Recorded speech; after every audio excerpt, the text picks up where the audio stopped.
Саламатсыздар ма оқушылар? Бүгінгі сабағымызда 88-ші сабақ. Кестеден тыс көбейту және бөлу. Бұл сабақта ауызша көбейтуді және бөлуді орындайтын боламыз. Бірінші тапсырмада берілген өрнектерді есептеген кезде балалардың қалай пайымдағанын тап. Сонда Астана қаласындағы көрнекі жерлерінің атауын білетін боламыз. Бірінші, 960 бөлінген 8. Бұл бізде міне мына екеуі ақ ортайы, екеуі бір-біріне тең болады. Жазып көрейік. Бірінші, 960 бөлінген 8 тең 800 қосу 140, 160 бөлінген 8 тең 800 бөлу 8 қосу 160 бөлу 8 болады. 800-ді 8-ге бөлсек 100 болады. 160-ды 8-ге бөлсек 20 болады. Тең 120 шықты. Келесі. Демек, бізде бұл ақ орта екен. Келесі бәйтерек. Міне бізде бәйтерек. 840-ды 7-ге бөлеміз. 700-ге 140-ды қоссақ 840. Оны 7-ге бөлеміз. Екеуінің мәні бір-біріне тең. Демек, бұл екеуі. Осы екеуін жазып шығайық. Екінші.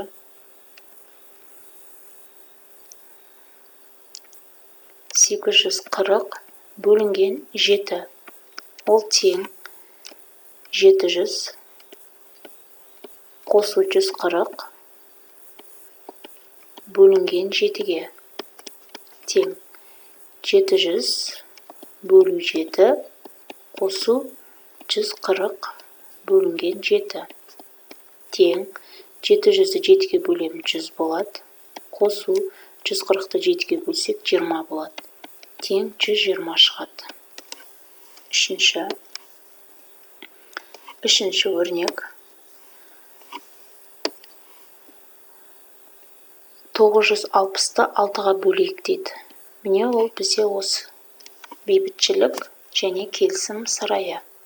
Үшінші. 960 бөлінген 6.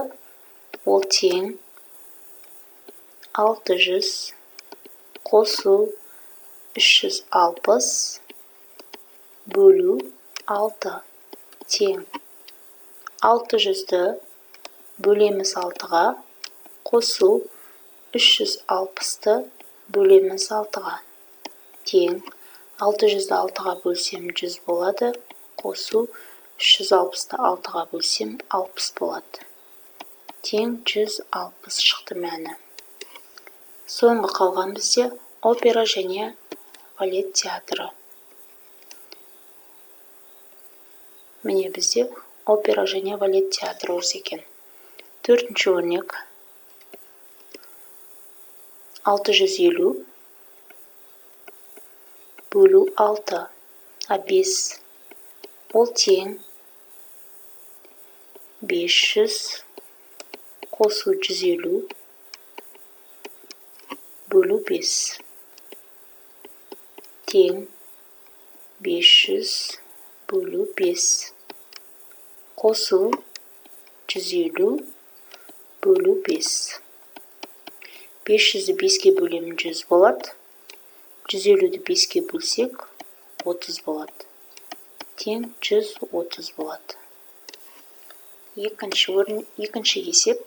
Көбейтудің ауыстырымдылық, терімділік қасиеттерін қолданып шығар. Бірінші. А есебін шығарайық. А. 2 көбейтілген 6 көбейтілген 8 көбейтілген 5 тең. Бірінші. 2 көбейту 5 көбейтеміз 6 көбейту 8 болады. 10 көбейту 6-ны 8-ге көбейтсем 48 шығады. 48-ді 10-ға көбейтсек 480 шығады. Екінші, 3 көбейту 2 көбейту 9 көбейту 5 тең 2 көбейту 5 көбейту 3 көбейту 9 тең 2-ні 5-ке көбейтсем 10, 3-ті 9-ға көбейтсем 27 тең 27-ні 10-ға көбейтсек 270 шығады. Келесі 12 көбейту 40 тең 10 қосылған 2 көбейту 40 деп жазамыз. Тең 10 көбейту 40 қосу 2 көбейту 40 тең 400 қосу 80 тең 480 шығады. Келесі 6 көбейту 45 тең 6 көбейтілген 40 қосу 5 болады. Тең 6 көбейту 40 қосу 6 көбейту 5 тең 6-ны 40-қа көбейтсек 6 жерде 4-ін 24, 1 0 тіркемін 240 шығады. Қосу 6-ны 5-ке көбейтсем 30 болады. Тең 270 шығады. Келесі 2 көбейту 5 көбейту 20 көбейту 8 тең 5 көбейту 20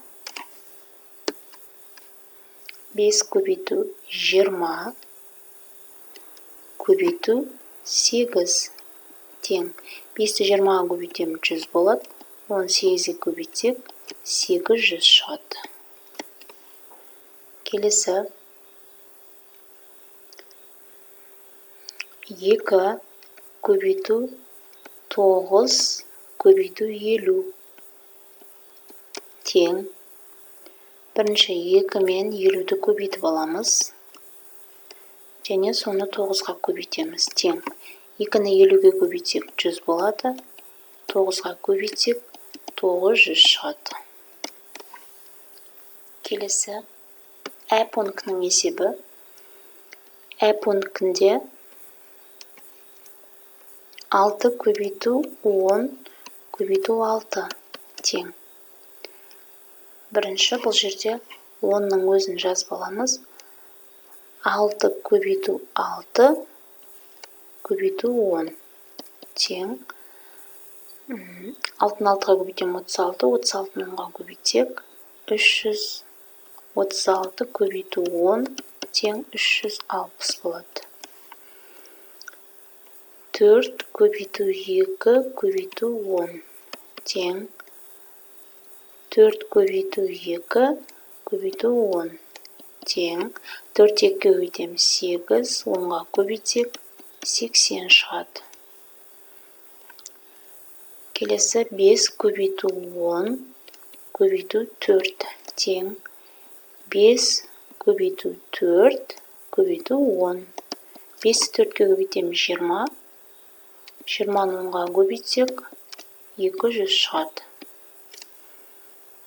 Келесі 10 көбейту 7 көбейту 7 тең. 7-ні бірінші 7-ге көбейтіп аламын. 7 көбейту 7 көбейту 10.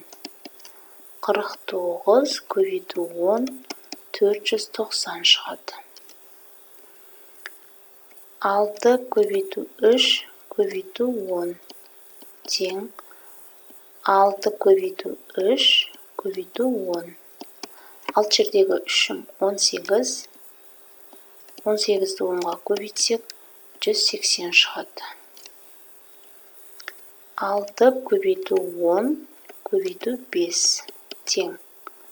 6-ны 5-ке көбейтеміз, оны 10-ға көбейтеміз. 6 жерде 5-ім 30 көбейту 10 300 болады. Келесі 8 көбейту 10 көбейту 9 тең. 8 көбейту 9 көбейту 10 болады. 72 8 жердегі 9-ым 10-ға көбейтсек 720 шығады. Келесі 3 көбейту 7 көбейту 10 тең. 3 пен 7-ні көбейтіп алайық, және соны 10-ға көбейтем. 21 көбейту 10. 21-ді 10-ға көбейтсек 210 шығады. 4 көбейту 10 көбейту 4 тең. 4 көбейту 4 көбейту 10. 4-ті 4-ке көбейтеміз 16, 10-ға көбейтсем 160 шықты. Келесі есеп бізде есепте тексер және бөліктерін салыстырып қорытынды жаса. Бірінші 90-ды 15-ке бөлейік. 90-ды 15-ке бөлсек 6 шығады. 6 шығады. 100-ді 25-ке бөлсек 4 шығады. 84-ті 12-ке бөлсек 7 шығады. 63-ті 21-ге бөлсек 3 шығады. 72-ні 18-ге бөлсек 4 шығады. 96-ны 32-ге бөлсек 3 шығады. 69-ды 23-ге бөлсек 3 шығады. 96-ны 48-ге бөлсек 2 шығады. Тексерейік енді. Тексеру.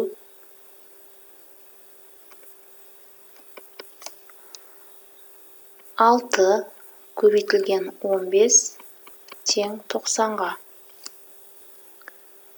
4 көбейтілген 25, ол бізде 100-ге тең.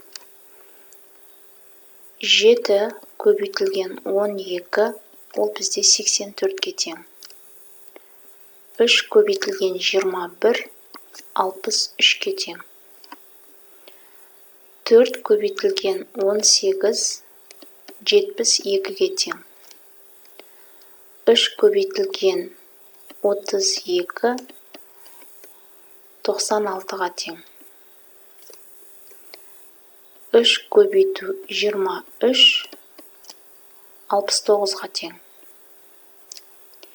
2 көбейту 48, 96-ға тең. Келесі 90-ды 15-ке бөлсек 6-я, оның артына 1 0 тіркейміз, 60 болады. 100-ді 25-ке бөлсек 4 болады, артына 1 0 тіркейміз, сонда 40 болады. Келесі 84-ді 12-ке бөлсек 7 болады, артына 1 0 тіркейміз, 70 болады. 63-ді 21-ге бөлем 3 болады, артына 1 0 тіркем 30 болады. 720-ны 18-ге бөлсем 4 шығады, артына 1 0 тіркем 40 шығады. 996-ны 32-ге бөлсем 3 шығады, оның артына 1 0 тіркем 30 болады сонда. 69-ды 23-ге бөлсем 3 шығады, ал 690-ды 23-ге бөлсек 30 шығады, артына 1 0 тіркеп жазамыз. 96-ны 48-ге бөлем 2 болады, мына 1 0-ді артына тіркеймін. Тексеру жүргізейік. Тексеру. 60 көбейту 15, ол тең 900-ге. Арқарай 40 көбейту 25, бізде 10-ға тең. Келесі 70 көбейту 12, ол бізде 840-ға тең. 30 көбейту 21, 630-ға тең. 40 көбейту 18 720-ға тең. 30 көбейту 32 960-ға тең. 30 көбейту 23 690-ға тең. 20 көбейту 48 960-ға тең. Салыстыратын болсақ, мына жақта 90 болса, бұл жақта 900. Сол себепті артына 1 0 тіркеліп тұр. Мына жақта 84 болса, бұл жақта 840. Сол себепті 7-нің артына 1 0 тіркеліп 70 болып тұр. Салыстырғанда осылай қорытынды жасауымызға болады екен. Келесі есеп. Сурет бойынша берілген мәліметтерді пайдаланып есептер құрастыр дейді. Бірінші, бізде кітап болсын, е? А пункті бойынша. Кітапта 96 бет бар. Ал мынау блокнот па? Блокнотта 24 бет бар. Енді екеуін қос деп тұр.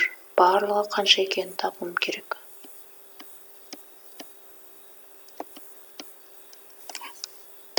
Шешуі және жауабы. Шешуі сонда 96-ға 24-ті қосайық. Тең. 6-ға 4 қосамыз 11 ойда. 9-ға 2 қосам 11 ойдағымен 12. 120. Жауабы барлығы 120 бет.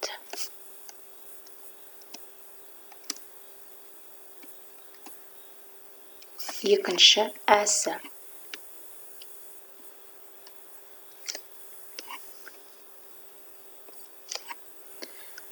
Әкелінді бұлай есеп құрастырсақ болады. Әкелінді 96 беттік 2 кітап және 24 беттік 2 блокнот әкелінді. Сонда барлығында неше бет бар деп есеп шығаруымызға болады. Жазайық. Кітап. Бірінші кітап.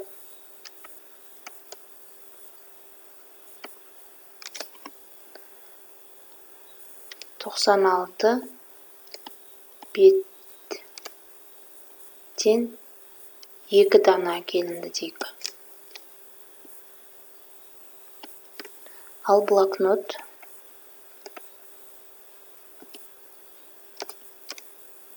жиырма төрт беттен 2 дана әкелінді дейік. Барлығы неше бет? Шешуі және жауабы. Демек, шешуін жазайық. 96-ға қосамыз 24-ті, оны көбейтеміз 2-ге. 96-ға 24-ті қоссақ 120, көбейту 2 тең 240 бет. Жауабы барлығы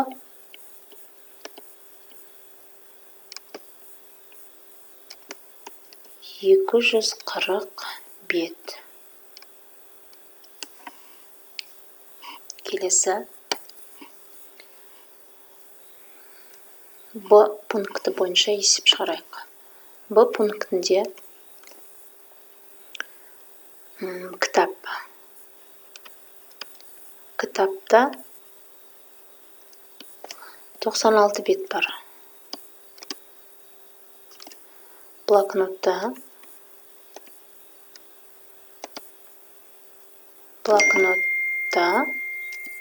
24 бет бар. Енді блокнот кітаптың беті блокноттың бетіне қарағанда неше есе артық? Кітаптың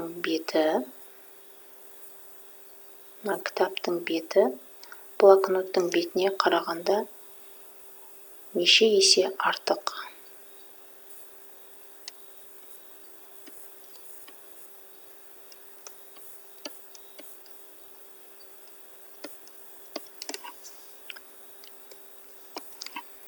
Шешуі және жауабы.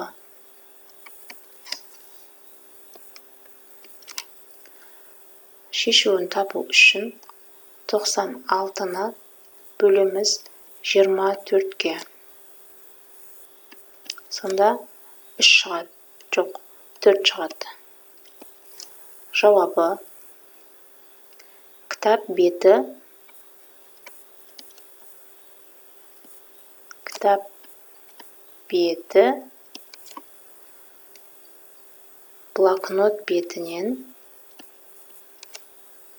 блокнот бетінен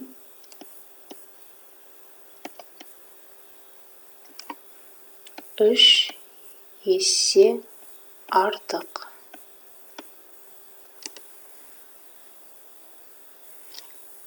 Келесі В пункті. В пункті бойынша кітапта 96 бет.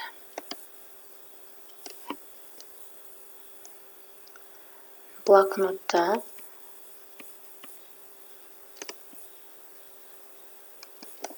24 бет. Сұрақ қоюымыз керек. Кітаптың беті блокноттың бетіне қарағанда қаншаға артық?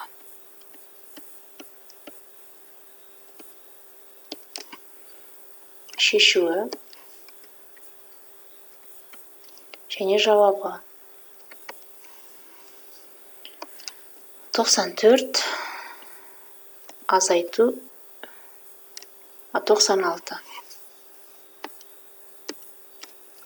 96 азайту 24 тең 72. Жауабы: кітап беті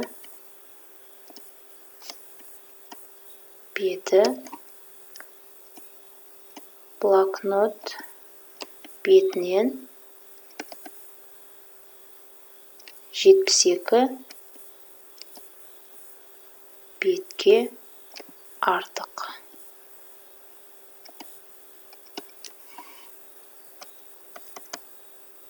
Енді Г және Д пункті қалды. Г пункті. Кітапта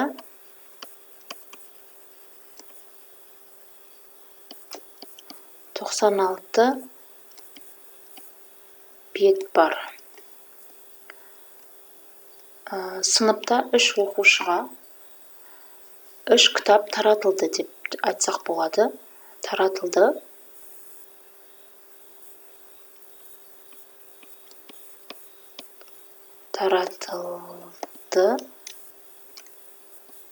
Таратылды 3 кітап.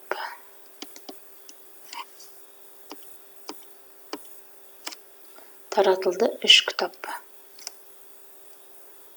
Енді барлығы неше бет? Таратылды 3 кітап.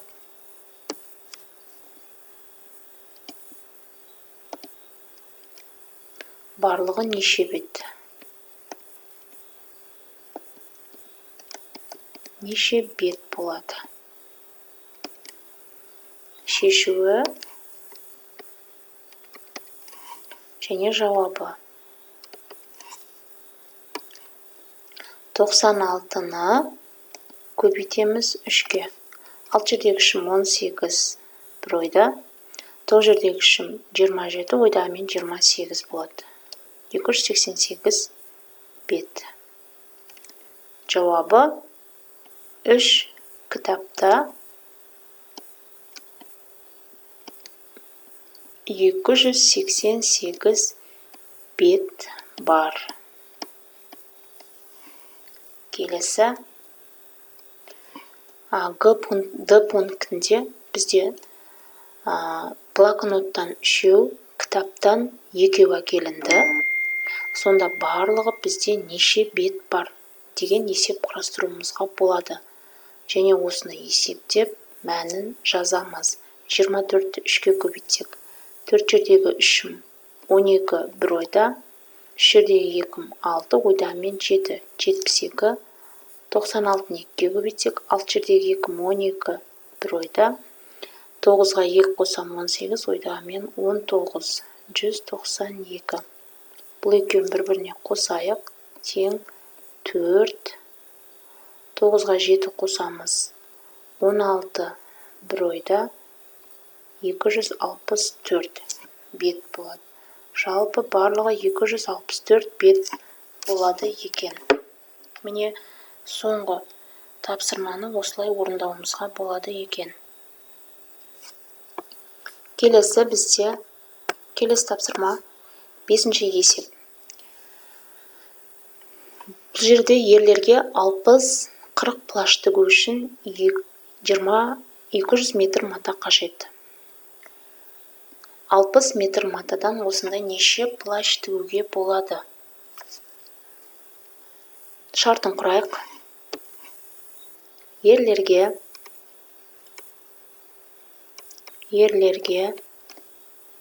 40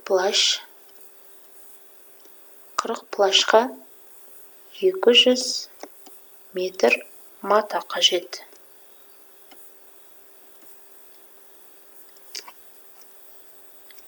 Енді осындай 60 метр матадан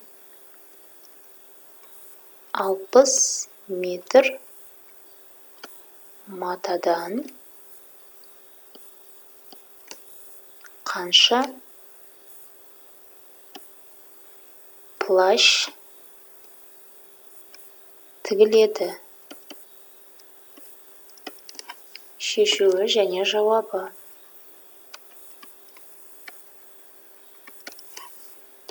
Ол үшін 200-ді 40-қа бөліп алайық. Бөлінген 40. Нолдарды қысқартсақ болады. 20-ны 4-ке бөлсек 5 болады. 5 метр. Сонда бір плащқа 5 метр мата керек екен. Енді 60 метрді бөлеміз 5 метрге. Тең 12 шығады. Демек 60 метр матадан 12 плащ тігуге болады. Жауабы 60 метр матадан 12 плащ тігуге болады.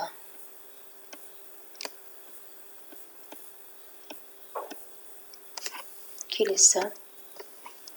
Ерлерге 40 плащ тігу үшін 200 метр мата қажет. Ал ерлердің бір плащына жұмсалған матаға қарағанда балалардың плащына 3 метр мата кем жұмсалады. Балаларға плащ тігу үшін қанша метр мата қажет? Шартын құрайық. Ерлерге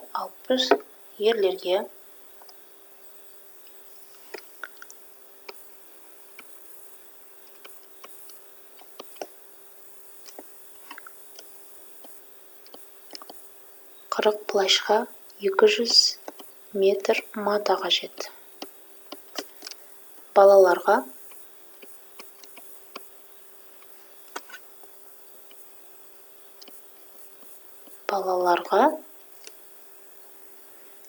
3 метр мата кеме.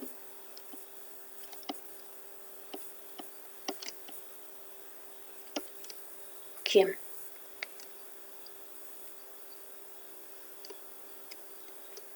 Жаңа бізде ерлерге жаңа бізде 5 метр мата қажет еді бір плащ тігу үшін. Ал енді бұл жерде 3 метр мата кем болғандықтан біз 5 метрден 3 метрді азайтып тастаймыз. Сол кезде 2 метр мата керек сонда бір балаға. Енді біз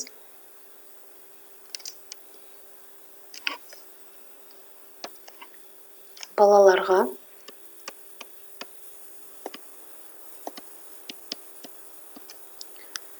қырық плащ тігу үшін неше метр мата қажет? Неше метр мата қажет?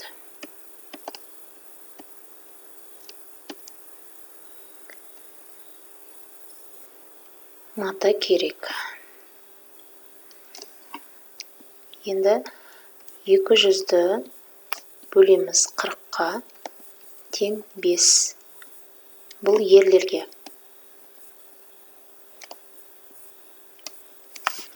Енді 5 метрден 5 метрден жаңа бізде 3 метр мата кем деп тұр ғой. Сол үшін 5-тен 3-ті азайтып тастаймын. Сонда 2 метр. Сонда бір балаға 2 метр мата қажет. Бұл балалар.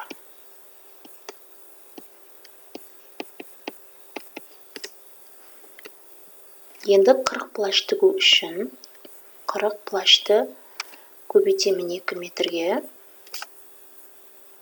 Сонда 80 метр мата қажет.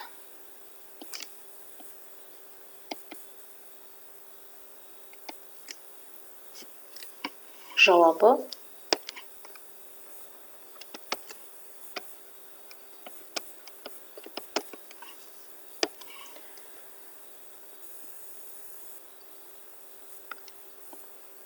қырық балаға 40 плащқа 80 метр мата қажет.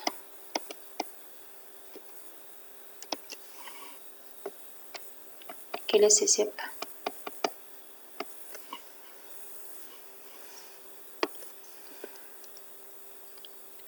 Бізде мынау көбейту тәсілін қарай есептеуді жалғастырып қорытынды жаса дейді. 100-ді 2-ге көбейтемін 200 болады, 10-ды 2-ге көбейтемін 20 болады, 1-ді 2-ге көбейтемін 2 болады. Бұлардың барлығын бір-біріне қоссақ 222 шығады. 100-ді 3-ге көбейтемін 300, 10-ды 3-ге көбейтемін 30, 1-ді 3-ге көбейтемін 3. Сонда 333 болады. 100 көбейту 4, 10 көбейту 4, 1 көбейту 4, шығады 400, қосу 40, қосу 4, тең 444 болады. 100 көбейту 5, 10 көбейту 5, және 1 көбейту 5 болады. Шығады 500, қосу 50, қосу 5, тең 555 болады. Келесі мыналар жазайық. 100 көбейту 6, қосу 10 көбейту 6, қосу 1 көбейту 6, тең 600, қосу 60, қосу 6, тең 666 болады. 100 көбейту 7, қосу 10 көбейту 7, қосу 1 көбейту 7, тең 700,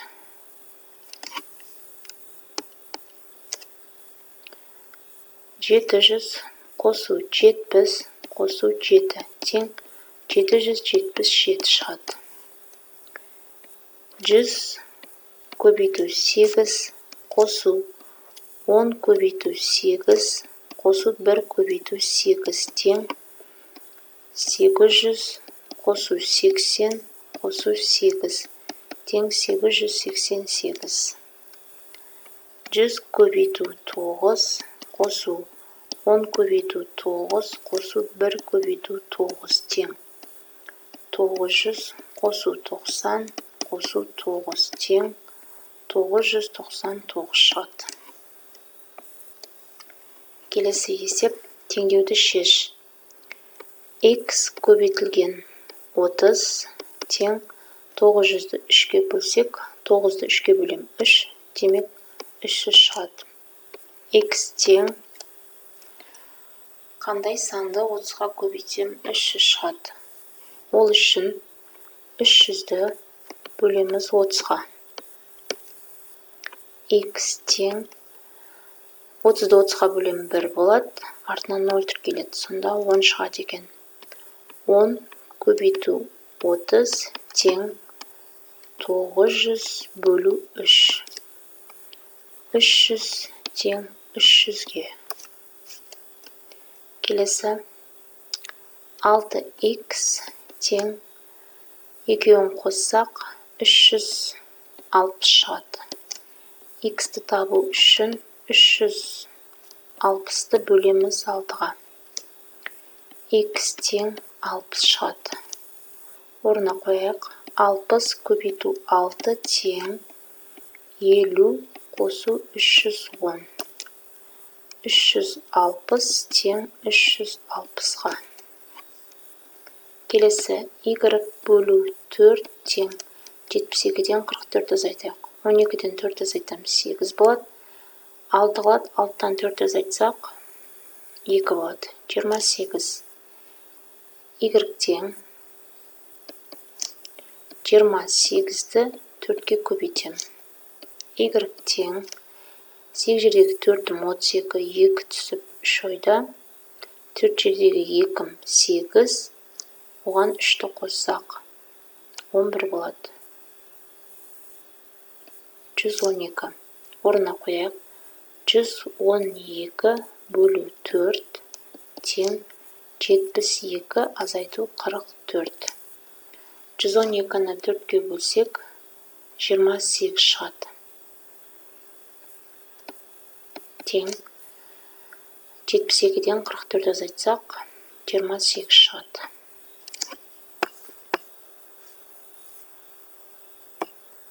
Келесі есеп. Демалысқа шыққан 5 дос бала бір-біріне фотосуреттерін берді.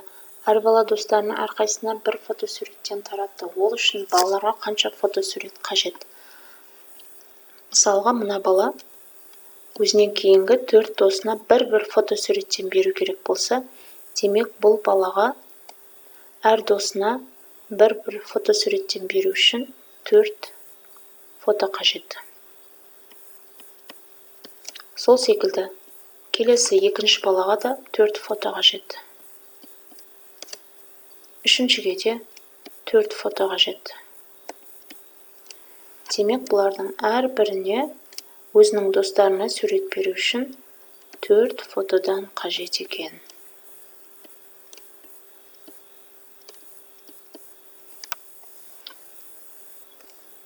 Сонымен оқушылар, бүгінгі сабағымыз соңына келіп жетті. Назар салып тыңдағандарыңа рахмет. Келесі кездескенше сау саламатта болыңыздар.